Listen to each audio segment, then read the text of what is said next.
especially some of us know Uma really, really well. Some of you may not. Some of you may have met her briefly as you visited our community kitchen or had meals there. She was not a presence you could miss.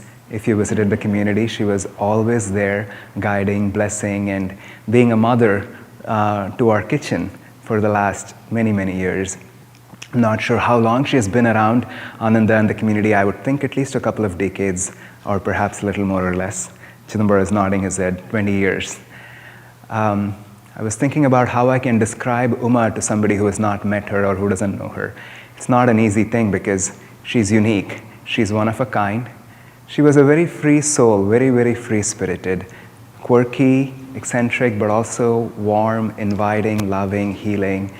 She was just a unique combination of various wonderful qualities, and she was a very dear friend more than any of this to all of us, just always present, always there, anytime you needed anything.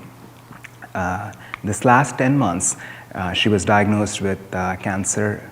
I think it was about September or October last year. She had been ill for many months and she was avoiding some of us. I finally decided to step in and sort of take charge and take her to the hospital because we knew this was something serious. And these 10 months were an interesting phase, one of great growth for her, but also to a lot of us who were close to her. And in that process, watching this is not the first time I'm seeing somebody transition or leave their body, but it is certainly the first time. The process took very long in the sense that it was very clear that this disease that she was diagnosed with was terminal, but still she was going to live in that body for a while, and it was going to be a gradual process of letting go. And there were so many ups and downs through the many months that she was in hospital, in nursing homes, back in the community, back into hospitals, a lot of these back and forths. And I visited her room more regularly than I generally did in these days. And I think this was probably just a week before she was finally admitted to the hospital a month ago or 3 weeks ago. I don't quite remember now. And always I entered her room with just this very enthusiastic voice, "Uma, how are you doing today?" And then, most often she would say, "I'm very well." And this particular day as I entered, she said the same thing. I'm not kidding you, she almost looked like she could leave her body in the next hour. That's how tired and exhausted and how completely lifeless she was looking. She was laying on the bed. She had no energy left to get up. And then there was this pause and she said, "This body is not." And there was nothing else to say. It was just this understanding that she was embracing bit by bit, which was not hard for her. Death was not that easy, and it's not meant to be. But this understanding that she's not limited by that body was not a hard one for her. She had this interesting journey in her life of just, going through some suffering herself, and then on this long healing journey of self-acceptance. And that's the word that kept coming to me these last few days as I was meditating. What do I associate with Uma? What does she represent for me in my own life as a friend that walked into my life for these last 10 years? The word that came to me was radical self-acceptance. And anybody who knew Uma knew what I'm talking about. She was just this person who was both sure and free and just completely comfortable being herself, her eccentricity, her art sense of aesthetics and beauty, just the way she communicated, which was just very unrestrained and free, and all of that was just the beauty of who she was. And we will have a bigger memorial service in the community where all of us who were touched by her will get to share more. Today it's going to be rather brief. I was thinking of so many stories that could possibly communicate who Uma was. There's one particular very odd incident that came to my mind. This is one that I've never forgotten. I'll just share that one. This was some years ago. Uma had this fondness for Ganesha, the Indian god with the elephant face, and she always collected and placed Ganeshas in different places in the community kitchen. And a couple of years ago, I bought a very beautiful one from India, and then she was very pleased, and then the cycle stopped. She didn't need to collect anymore. But this was before that, and she had this small metal Ganesha idol. I think I found for her from somewhere, some giveaway. It was not something I even bought, and she loved it, and she put it somewhere on a table, and she decorated, put flowers and all of that.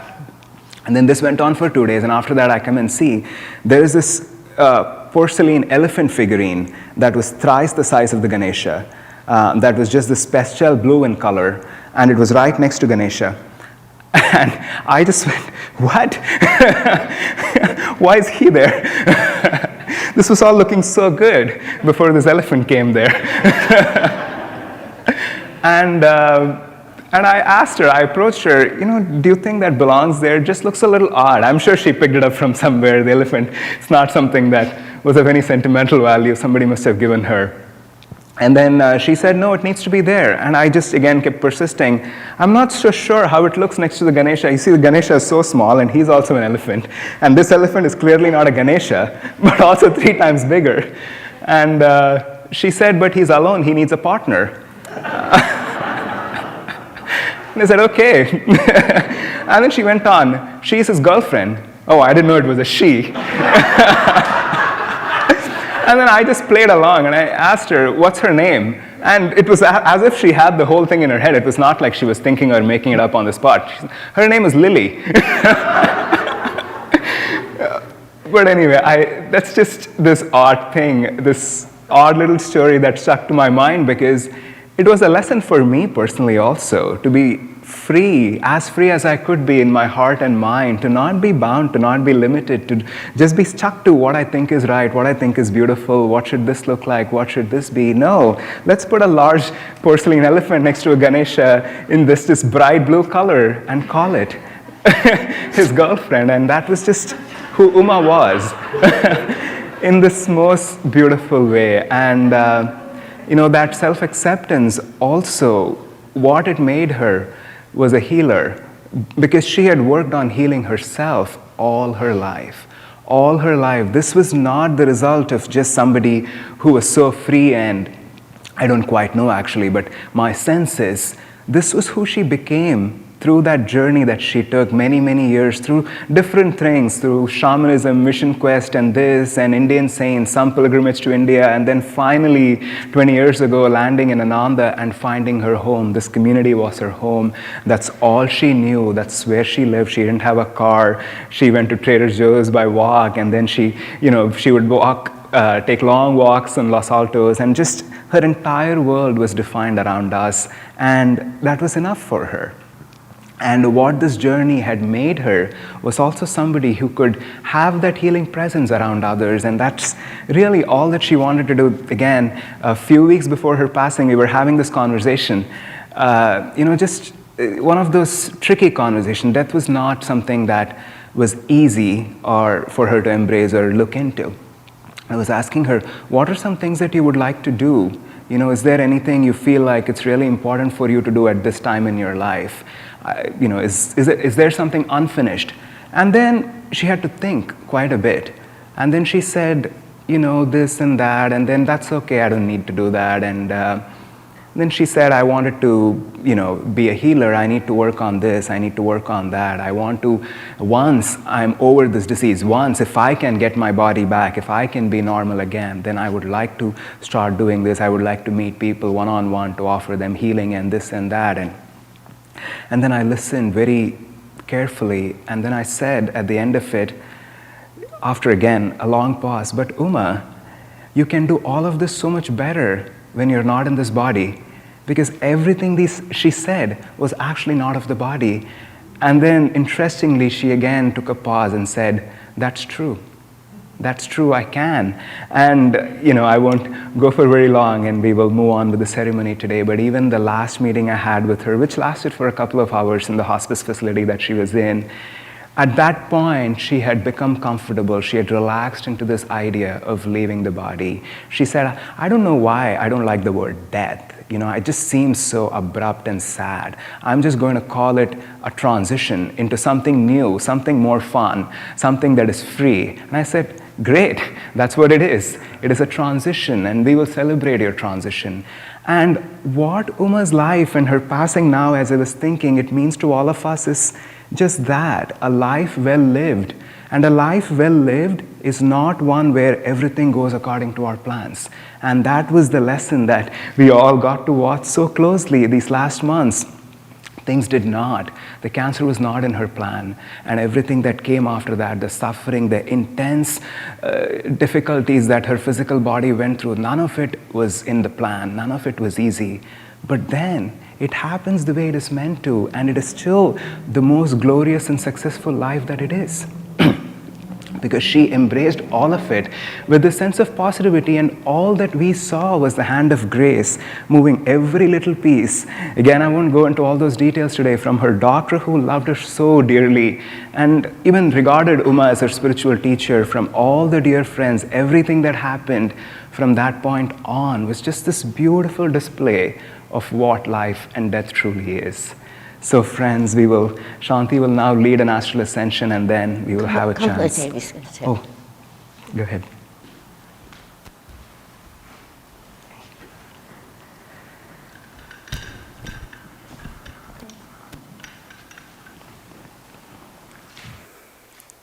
That was so beautifully spoken, Sai Ganesh. Thank you. I'm just going to say a few brief things because we'll have an expanded sharing next weekend. I did get to be fairly close to Uma through this journey, and I'm not entirely sure why that happened, because we were friends and we were also neighbors for a certain portion of our friendship, because I lived right next door to her above Master's kitchen, and then I lived on the other side of the wall from her. And one of the things I loved about living next to her was that she would spontaneously, in the mornings after her meditation, play instruments. And she would play a recorder sometimes, and sometimes she would play her harmonica. And she played in that way that Sai Ganesh was just saying, completely free. There was no music, to read. It was just coming from Uma's delight in life. And so whenever I would hear it come on, hear her play, I would just stop whatever I was doing, take my hands off the computer, stop whatever task I was in the middle of and just take it in. Because there was something so pure about it, and just pure joy. And it just came through, and it just came right into my heart, and it was a gift from her.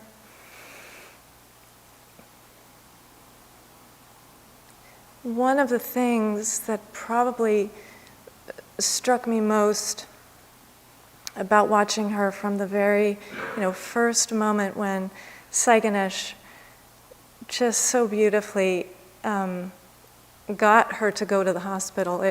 It wasn't easy, and she was not going to go. And he said, okay, well, either the ambulance can take you or I can take you.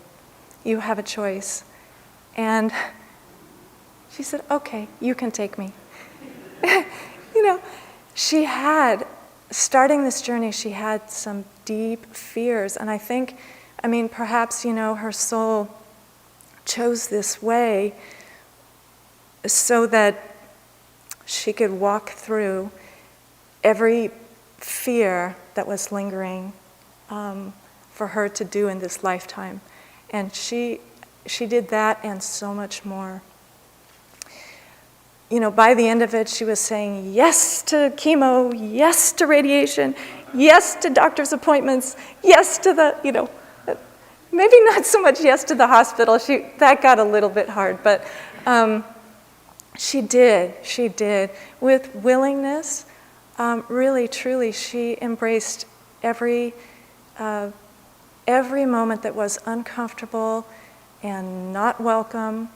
And the spiritual quality today that we read about was introspection. And I think that just so beautifully, truthfully epitomizes her journey. I think one of the things that'll stay with me the most is that she took every uncomfortable moment that took her to, where the ego just wants to take us down into resistance and even anger and, the things that get hard about a journey like this. And she would not on any one occasion the past 9 or 10 months, not ever let a single one of those things be the winner. She took every single opportunity to take that difficulty, that resistance, and overcome it with love, acceptance, and surrender. So I think her just extraordinary acceptance and surrender, in the face of the most difficult moments. She did the introspection. She fully, completely did it. And at the very end, the last day that I saw her with her eyes open, we had a sweet conversation. It was just like 3 days before she passed, so everything went very quickly at the end. And she had, at the very end of our conversation, we didn't say anything, and I just looked in her eyes, and they were really something. I mean, pure, clear blue, childlike eyes. Just the presence of her childlike nature, totally purified. And I think the introspection, the battle that she, welcomed, that she sought victory over her ego every single time. I think it was reflected in those eyes that she was just free and done and ready. And she was ready. That's what I saw. Thank you.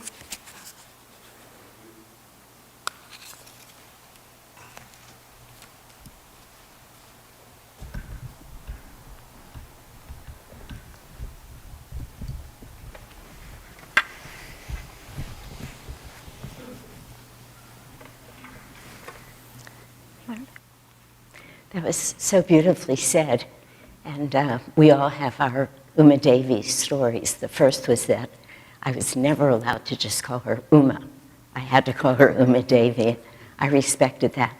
I won't tell any stories, though they're profound, and I would love to. But one thing I want to say before we begin reading this beautiful ceremony that was written by Swami Kriyananda, really you'll hear it as a means of certainly helping that soul.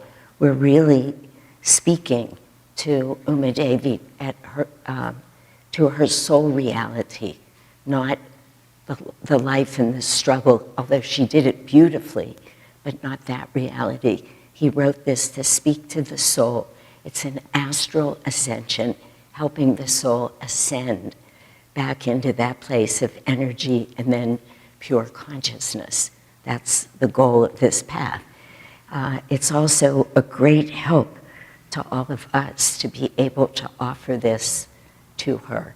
It helps on the journey that we're all together. So we all get to do this as her spiritual family. But I will, just in my own words, reiterate what Kamala Devi said. I saw her last about 3 days before she passed. And I came home and I wrote a letter to the few people who had been most involved, because Uma Devi had these really strikingly blue, beautiful eyes. I mean, I always knew that, but as everything was now washed away, she had turned that corner. She fought so hard to live. You were not allowed to talk about passing early on. But she brought all of that same energy and spiritual power into leaving well. I mean, which is what both Sai Ganesh and Kamala Devi have been telling us. But she and I were just sitting there, I would say, for 30 minutes after a long talk about passing. We just looked in each other's eyes in that way where everything else just dissolves. And I felt I was looking into a sea, literally the most beautiful ocean. And because Yogananda so often spoke about whether we are a wave on the sea or the whole sea of consciousness, of course, I felt like I was being invited into that place of compassion and pure consciousness. There was no Uma Devi there, there was no Shanti there, just those eyes as a portal to consciousness. I have helped many, many people die. Most of you have heard me say that, just in my roles as nurse, doctor, spiritual counselor. I don't think I've ever been, I wasn't there when she passed, but she let go of this reality for some minutes so that we could connect elsewhere. And I don't think I think I can say I've never seen anybody dive in with such willingness and fearlessness in those last days and in that moment.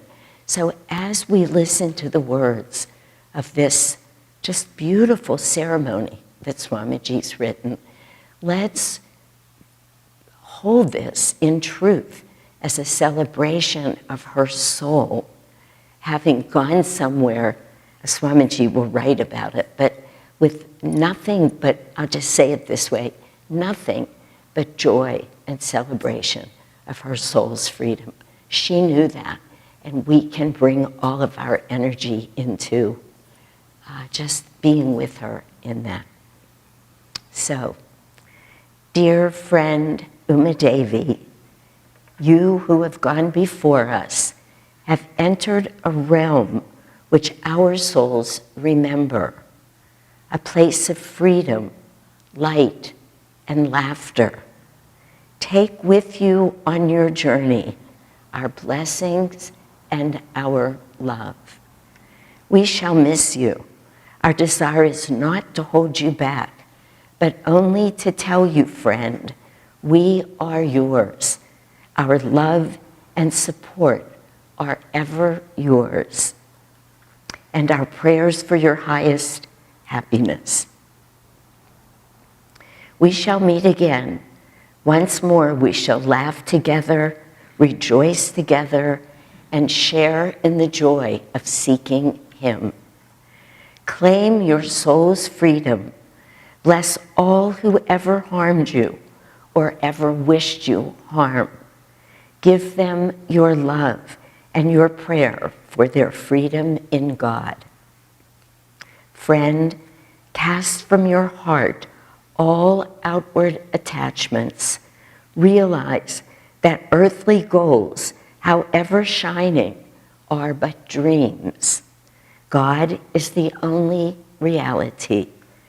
Burn your earthly desires in the fire of wisdom. Burn earthly limitations in the blaze of inner freedom. Burn earthly disappointments in the flames of spreading peace. burn earthly joys in the bonfire of divine bliss. See your physical form as a discarded garment.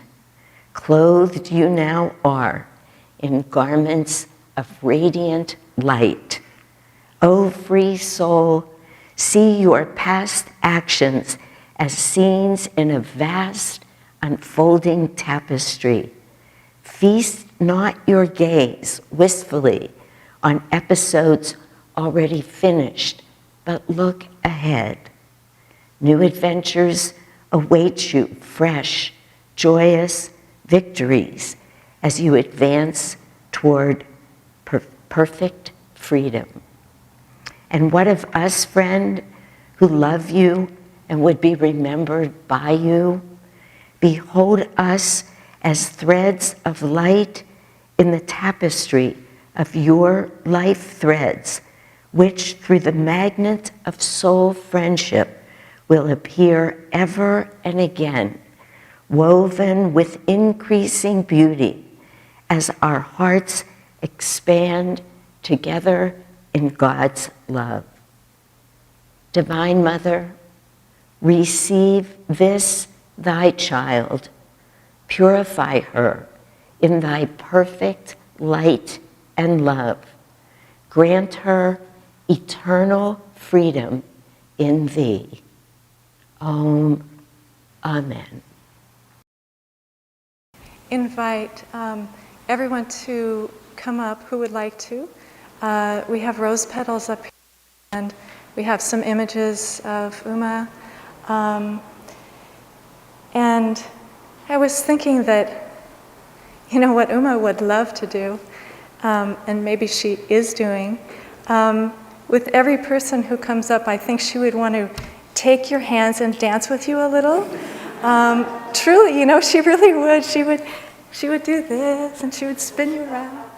And so just as you're coming up, just to feel, you know, that she is, and maybe you can carry that in your heart with so much joy, because that is for sure how she would be seeing this moment, and would want everyone to feel.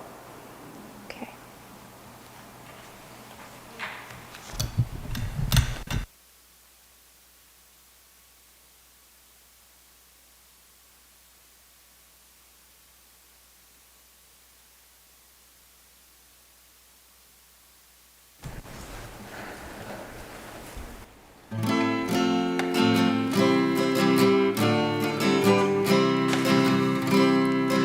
Dare to be different, dare to be free, dare to roam far like wind on the sea. Fly like a gull, soar high on the air, be strong in your courage when others despair. Never in anger, never in haste, go without pride, be never abased. Freedom is yours if freedom you give. To all give it freely, in freedom you'll live. Mountains that stand up tall to the sky tell us no dreaming is ever too high. Dare to climb boldly, brave that high peak. You'll never know failure if bravely you seek.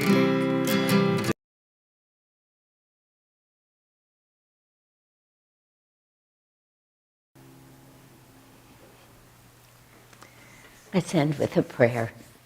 Heavenly Father, Divine Mother, friend, beloved God,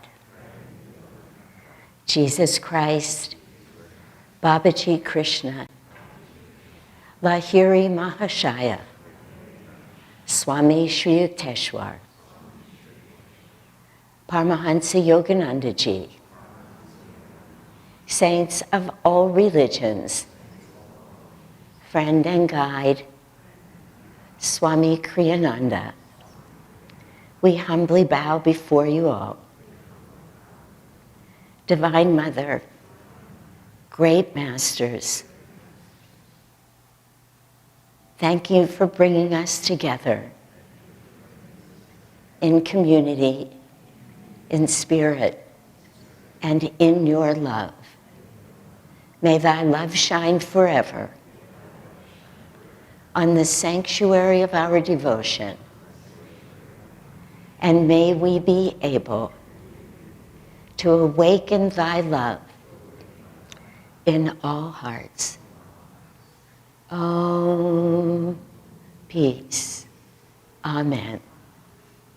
Go out in joy.